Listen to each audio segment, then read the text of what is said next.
On this very special episode of Cancer Buzz, we're celebrating 100 audio episodes with a conversation with ACCC board member Dr. Nadine Barrett.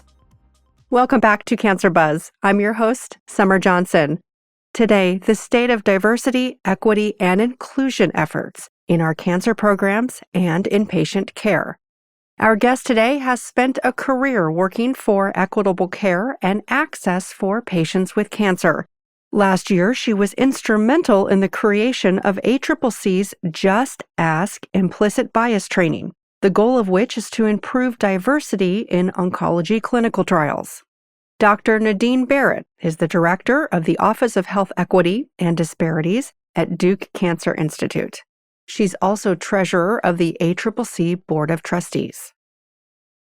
So it was really exciting. With ACCC, I actually first submitted a paper specifically telling the story of the Office of Health Equity that I developed and the founding director of that for the Duke Cancer Institute.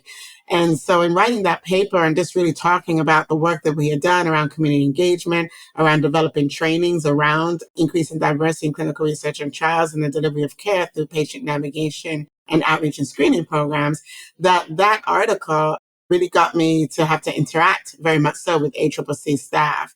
During that process, and once it was done, they actually kind of highlighted and sent out to let us know that the Innovator Award nominations were there.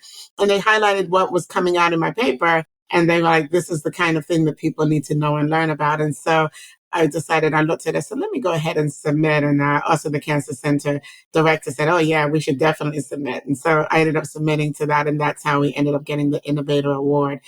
We were really honored for that. It was a 2017 Innovator Award. And it was just really an honor to be able to get that. But then also, I got to be a part of the conference at ACCC. And that was fantastic. So not only did I get to speak, but it was fantastic to learn so much from so many different leaders, organizations across community cancer centers across the country, and learn about what the challenges are. As Christian Downs always says, what keeps you up at night? And it was almost like the session, the conference that really spoke to that. What keeps us up at night in cancer care delivery and research? And it was just an incredible moment and a great opportunity and honor to be there.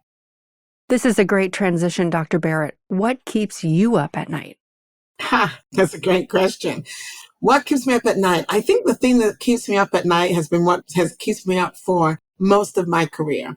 And that is, how do we truly get to a point where we are advancing equity in such a way that we are significantly closing the gaps in racial disparities in cancer care?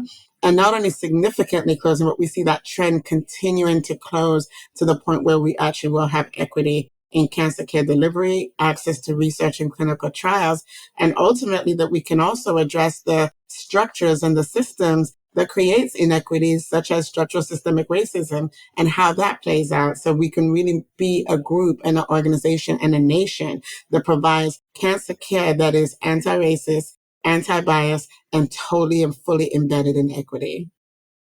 Can you tell us about the implicit bias training that you led for ACCC? So Just ASK is actually a training program that I developed here at Duke. I'm a medical sociologist by training, and so I've always known, and we've got plenty of literature that showed that there's bias and inequities that exist in delivery of care in the clinical setting. It was quite clear to me that there's no reason why we would not expect to see the same thing happening in the cancer space as well, right? In clinical trial participation.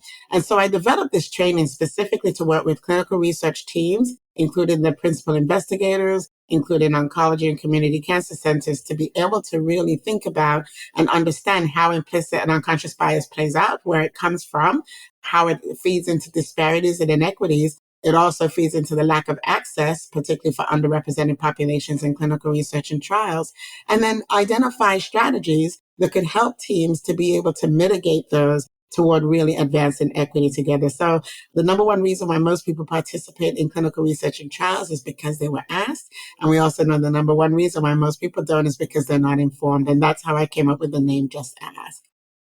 What kind of conversations do you have with your colleagues about ACCC's role as the multidisciplinary representative in cancer care?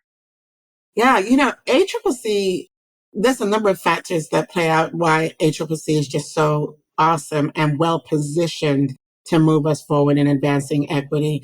You know, ACCC provides the resources, the support, the infrastructure. They have that infrastructure to be able to help cancer centers, and particularly community cancer centers, but also comprehensive cancer centers as well, to be able to have access to the resources to be most effective across the continuum of care, including clinical research.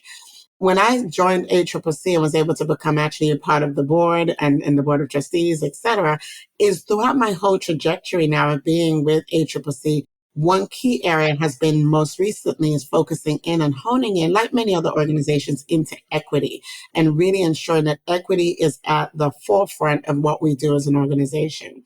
And so when we talk about access to clinical research and trials, that has been a priority for ACCC. Ensuring that we have equitable care. And even when we're thinking about quality improvement measures, making sure that we have an equity lens in that space. And so we're moving more and more toward that. And what I love about ACCC, again, is that it's so positioned to reach populations and communities that have not been engaged historically and really move us to another step of having a niche, if you will, of reaching out to a community of organizations that are typically not tapped in this space. And so I think that those are just a few of some of the key highlights that I would say the ACCC has. And it's consistent with the leadership, again, Christian Downs, the board, and the staff, the amazing staff there, all of them, when we meet, it is clear that they want to do the best work possible and provide the best resources possible for the network. And so I think those are some key things. It has a niche. It's the only national organization that is specifically focused on community cancer centers. And I think that positions us very well to be present with Biden and the Moonshot Initiative, all the way through to the smallest cancer center in the most rural parts of this country, ensuring that they have access to the resources, the tools, and the information that can guide policy, can guide practices, and guide how we deliver care. You can check out the show notes to learn more about Dr. Barrett's work and ACCC's commitment to creating equitable access for all patients with cancer. We want to thank you for your support of Cancer Buzz over the past 100 audio episodes. Don't forget to check out our video podcast, Cancer Buzz TV, for more discussions on the news and the latest trends in cancer care. Until next time, this is Summer Johnson. Cancer Buzz is a resource of the Association of Community Cancer Centers.